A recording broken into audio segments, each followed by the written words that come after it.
जहां पर एक से बढ़कर एक कठिनाई है, वो मोर्चा जहां पर दुश्मन आपके सामने तैनात है, वहां भारतीय सेना भी किस मजबूत स्थिति में खड़ी है, किस तरीके से हमारी सेना यहां अडिग है। आज हम आपको ईस्टर्न लद्दाख का वो हिस्सा दिखाएंगे, शौर्य के वो किस्से भी सुनाएंगे, वर्तमान की वो परंपरा, वो पराक्रम हम सब आपको दिखाएंगे।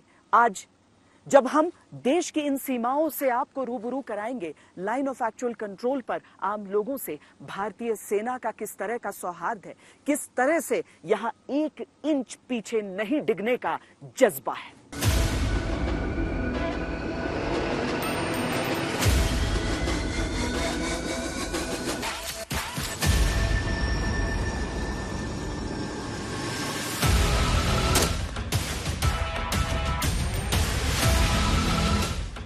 पूर्वी लद्दाख, जहां ऊंची चोटियां 19,000 फीट तक जाती हैं।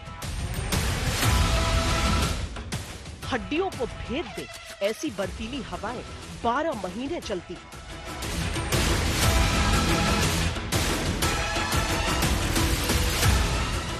जहां नदियों की चाल भी खतरनाक है, जहां सांस दूभर है, चलना भी कठिन। जिस क्षेत्र ने 1962 के युद्ध के सबसे गहरे घाव देखे, इसी पूर्वी लद्दाख में गलवान का हिस्सा आता है।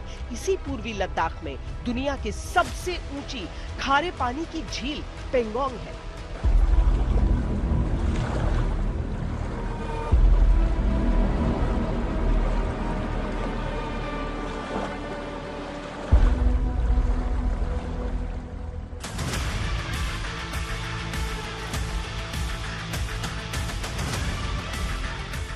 लद्दाख की रणभूमि दुनिया की सबसे जटिल रणभूमि है। इसकी एक सरहद सियाचिन के रूप में पाकिस्तान से लगती है, दूसरा पूर्वी हिस्सा चीन से लगता है, जहां -20 के अधिकतम तापमान और 15,000 फीट की औसत ऊंचाई पर तैनाती की ये तस्वीरें अद्भुत हैं।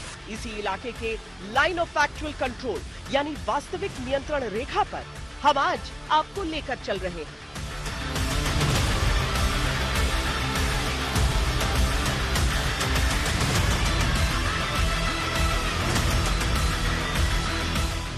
ये क्षेत्र जितना खतरनाक है उतना ही खूबसूरत है। जिस पश्मीना शॉल के लिए कश्मीर मशहूर है, वो पश्मीना भेड़ केवल इसी क्षेत्र में पाई जाती है।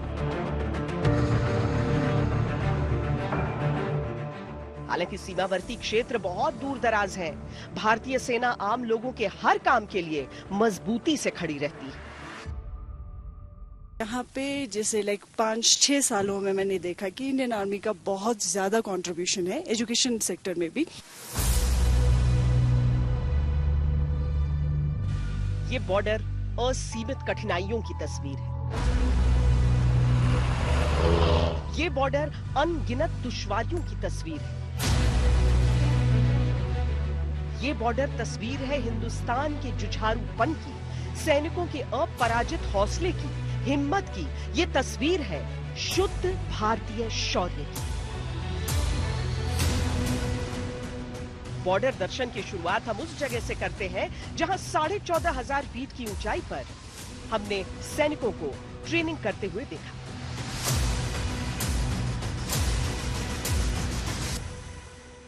टेम्परेचर ठंडियों में -35 डिग्री सेल्सियस तक चला जाता है और यहाँ पे विंड चिल फैक्टर काफी है। तो सेना के लिविंग स्टैंडर्ड्स एनहांस करने के लिए वेदर प्रूफ शेल्टर्स बनाए गए हैं। साथ ही साथ एम्पल हीटिंग इक्विपमेंट भी प्रोवाइड कराए जा रहे हैं। साथ ही साथ अगर आप देखेंगे यहाँ पे मेडिकल फैसिलिटीज का काफी ज्यादा फोकस है कि और जिससे कि कोई टेरेन रिलेटेड कैजुअलिटी ना हो। सर्दी हो या ठंड, जो भी एक इंडियन आर्मी का सोल्जर है, एक काफी वेल ट्रेंड सोल्जर है, उसको अपने आप पर, अपने वेपन इक्विपमेंट पर और अपने साथियों पर पूरा भरोसा रहता है। यही विश्वास उसको किसी भी चुनौती का सामना करने के लिए तैयार करता है। यहाँ पर फिजिकल और जो मेंटल फिटनेस है, इट इज वेरी इंपॉर्टेंट। ये एक ऐसा क्षेत्र है जहां पर माना जाता है कि आप हमेशा एक्शन में हैं, कभी भी कोई भी कार्रवाई हो उसके लिए आपको हमेशा तैयार रहना पड़ता है। तो जो ट्रेनिंग है सैनिकों की वो रोजाना जारी रहती है। इन इस पूरे पहाड़ी क्षेत्र में जहां पर औसत ऊंचाई भी 14,000 से ऊपर ही आपको फीट नजर आती है, वहां पर सैनिकों को अपने हथियारों के साथ दोस्ती, अपने हथियारों के बारे में पूरी जानकारी, जो नए उपकरण आ रहे हैं उनके बारे में पूरी जानकारी और उन पर पूरा महारत होना चाहिए। इसलिए इस तरह की ट्रेनिंग यहाँ बड़ी जरूरी होती है। ट्रेनिंग हमारी लगातार जारी रहती है। हाँ। तो ट्रेनिंग हमारे जो नए जवान आते हैं उनको भी इसके ऊपर ट्रेन किया जाता है। अच्छा, ताकि यहाँ के कंडीशंस में वो जाने कि कैसे इसको फायर करना है, किन चीजों से सावधान रहना है, वो सारी चीजें। हाँ, सभी चीजों के बारे में यहाँ पे जानकारी दिया जाता है। ठीक है। रोजाना होता है ये रोजाना हमारा ट्रेनिंग जो शामिल है। हाँ। ट्रेनिंग में इसको रोजाना हम ट्रेनिंग करते हैं।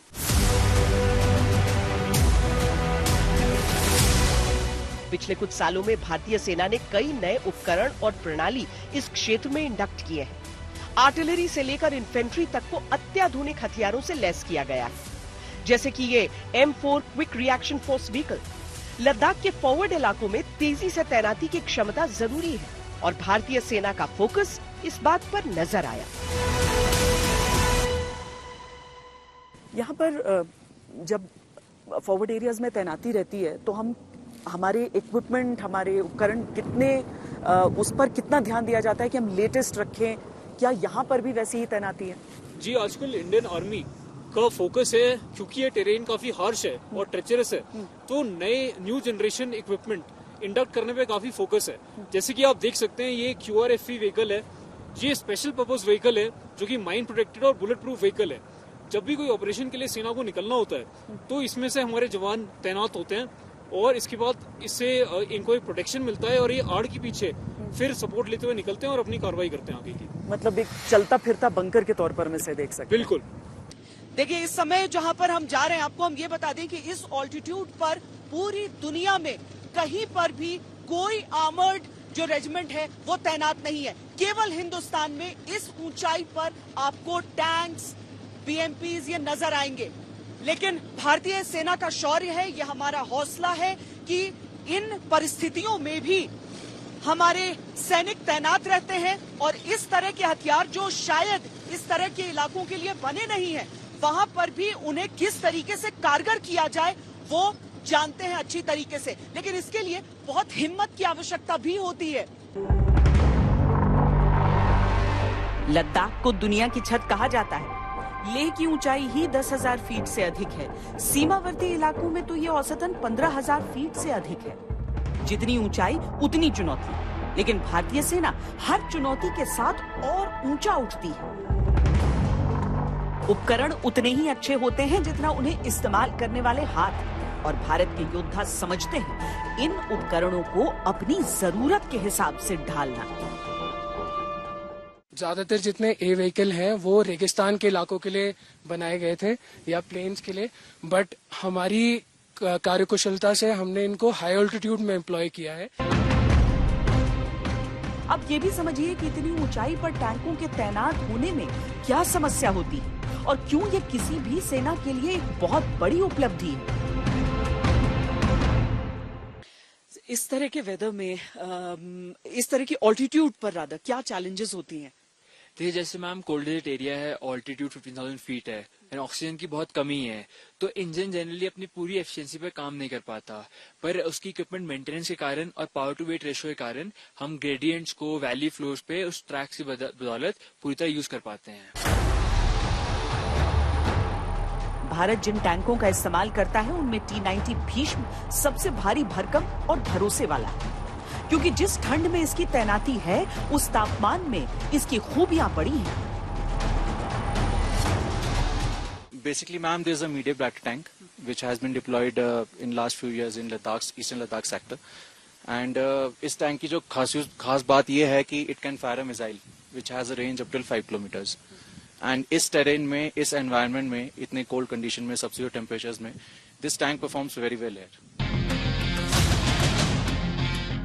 LAC जैसे जटिल इलाके में टैंकों की तैनाती आसान नहीं होती, लेकिन भारत ने इसे संभव बनाया है।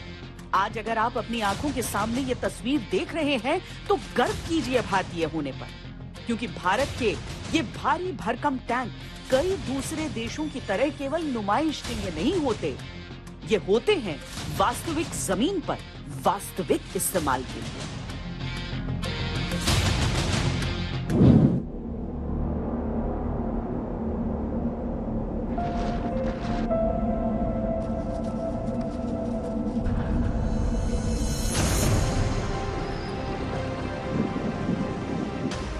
आधुनिकीकरण का तकाजा है कि सैनिकों के हाथ उपकरणों से मजबूत किए जाएं। हमारे असाधारण सैनिकों का हर असलहा भी असाधारण हो। फॉरवर्ड एरिया में तैनात सैनिकों को पहले ही प्रतिकूल मौसम से जंग लड़नी होती है। इस मौसम और हर दुश्मन से लड़ने के लिए हर कवच से उन्हें लैस किया गया है। ये एक इन्फेंट्री कॉम्बैट व्हीकल है जिसमें लड़ाई के दौरान स्टिक्स जो कि इन्फेंट्री है अपने क्रू 3 क्रू के अलावा 7 की स्टिक जो कि लड़ाई में नीचे उतर के दुश्मन के बंकरों पे अटैक करते हैं या असॉल्ट करते हैं, उनको अंदर बिठाया जाता है। आप देख सकते हैं कि लाइनअप हो रखा है। इस बीएमपी की खासियत ये है कि ये एक तो हल्की है, 14 टन की है और यहाँ पहाड़ी इलाकों में पासेस में आराम से ऊपर जा सकती है। उसके अलावा इसमें टैंकों को बर्बाद करने के लिए ATGM दिया गया है।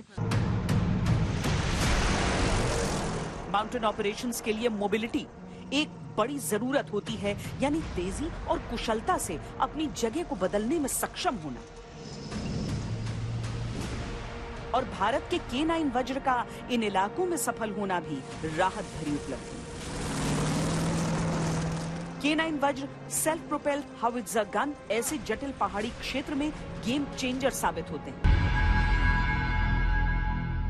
डिटेल सावधान, पानी से गिनती शुरू कर। 1 2 3 4 5 up. Detail line position, single shot fire. जवानों के शौर्य और शस्त्रों की शक्ति ने मिलकर LAC पर वो जज्बा बना दिया है कि चप्पे चप्पे पर भारत के जवान आधुनिक उपकरणों के साथ सेना के शौर्य की परंपरा का निर्वाह कर रहे हैं। तैयारियों से हौसला है तो जज्बे से हिम्मत है। हर रोज 2 शत्रुओं से जूझना है, एक वो जो सरहद के पार है, दूसरा वो जो कभी भी हमला कर देता है अचानक मौसम की मार बनकर।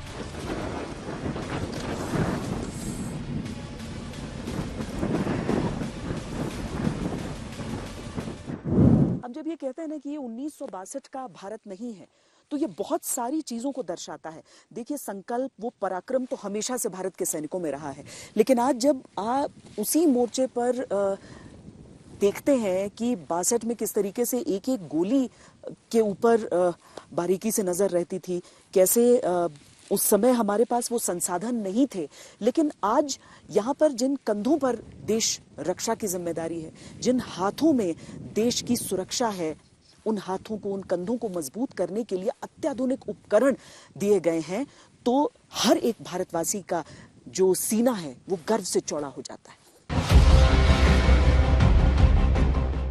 ये दुनिया की सबसे जटिल रणभूमि है। ये विश्व का सबसे चुनौतीपूर्ण मोर्चा है। ये वास्तविक नियंत्रण रेखा का गौरवशाली कर्तव्य पथ है। और इसी बॉर्डर की अनदेखी तस्वीरें हम आपको दिखा रहे हैं। लद्दाख में जिस तरह की विषमताओं का सामना भारत के सपूत करते हैं, वैसा दुनिया में कोई नहीं। यहाँ हर कदम पर कीर्तिमान है, कदम कदम पर कीर्ति है। लद्दाख को दुनिया का सबसे ठंडा रेगिस्तान कहा जाता है, जहाँ बर्फ तो कम पड़ती है लेकिन तापमान इतना गिरता है कि -50 तक चला जाता है। ऐसे में जैसे कण कण जमने लगता है। लेकिन इन हालात में भी बंदूक के लोहे के ट्रिगर से उंगलियां टस से मस नहीं होती।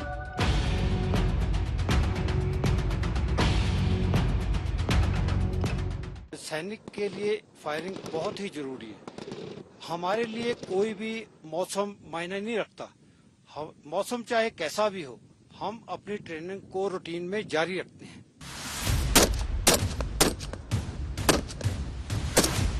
हाई ऑल्टीट्यूड इलाकों में पहले से ही प्रशिक्षित सैनिकों को परिस्थितियों के अनुसार प्रशिक्षण को ढालना पड़ता है। ये जो ट्रेनिंग है हमारी रूटीन है। इसके अंदर हम इलाके को देखते हुए रॉकक्राफ्ट, एंडोरेंस, पेट्रोलिंग और फायरिंग जैसी कार्रवाइयां रूटीन में करते हैं। लगातार सुपर हाई ऑल्टीट्यूड यानी बेहद ऊंचे इलाकों में तैनाती से शरीर पर कई दुष्प्रभाव पड़ते हैं। भूख प्यास का क्रम बिगड़ता है, वजन गिरता है। लगातार एक जैसी परिस्थितियों में रहते रहते याददाश्त पर भी गंभीर असर पड़ सकता है।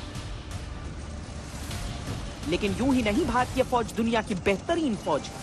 कठोर ट्रेनिंग और शारीरिक क्षमताओं के चलते जवानों ने यह रुतबा हासिल किया है। सेना में हमेशा ये कहा जाता है कि आप अभ्यास में जितना पसीना बहाएंगे उतना ही कम जो रक्त है वो युद्ध भूमि में बहा जाएगा, लेकिन जो ऑपरेशनल एरियाज होते हैं वहां भी अभ्यास का अपना महत्व होता है। साहब, क्या अलग होता है यहाँ पर ट्रेनिंग में और कितना इम्पोर्टेंट होता है यहाँ पर? देखिए, जो ट्रेनिंग है, ट्रेनिंग का महत्व सैनिक के जीवन में बहुत ज्यादा होता है। इलाका हाई एल्टीट्यूड होने के कारण यहाँ पर एक सैनिक को शारीरिक और मानसिक तौर पर तैयार रहने की जरूरत पड़ती है। जब एक सैनिक को यहाँ पर डिटेल किया जाता है तो उससे पहले उसको लो एल्टीट्यूड के अंदर फिजिकल ट्रेनिंग दी जाती है और साथ में उसका एक्लेमेटेशन किया जाता है। इसी प्रकार से उसको धीरे धीरे एक्लेमेटेशन और अपना फिजिकल ट्रेनिंग करते हुए हाई एल्टीट्यूड इलाके के अंदर इंडक्ट किया जाता है।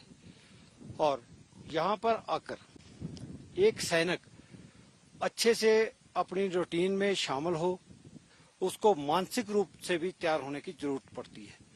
मानसिक रूप से तैयार होने के लिए एक सैनिक को योगा और मेडिटेशन भी करवाया जाता है। जिस्म से फौलाद और मन से मजबूत हर जवान ट्रेनिंग के जिस दौर से गुजरता है वो उसे तूफानों से टकराने वाला जाबाज बना देती है। 15,000 से 18,000 फीट की ऊंचाइयों पर खड़े रहना ही एक जंग है। इस इलाके में भारतीय जवान हर रोज उस जंग को लड़ते हैं और जीतते हैं। दुनिया में पराक्रम की ऐसी कोई और मिसाल नहीं मिलती।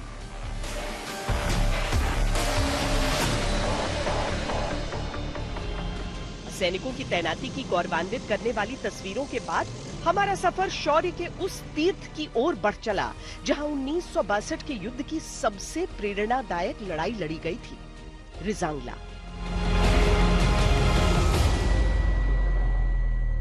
उस लड़ाई में 120 वीर योद्धाओं ने सैकड़ों चीनियों को मौत के घाट उतारा था। स्वयं की आहुति दे दी, लेकिन दुश्मन को आगे नहीं बढ़ने दिया। आज उसी जगह पर इस युद्ध स्मारक का निर्माण हुआ है। हम जब रिजांगला वॉर मेमोरियल पहुंचे तो बाहर ही एक बेहद दिलचस्प चीज नजर आई। 25 किलो इसका वजन है। क्या मैं इसे ले सकती हूँ? तो ये देखिए, आप बुलेट प्रूफ जैकेट इसमें साथ में है और मैं इसे पहनकर मैं भी ये अनुभूति लूं कि किस तरह का निकल गया। 25 किलो का ये वजन और हेलमेट का क्या वेट होगा? 2 से 2.5 kg का ये हेलमेट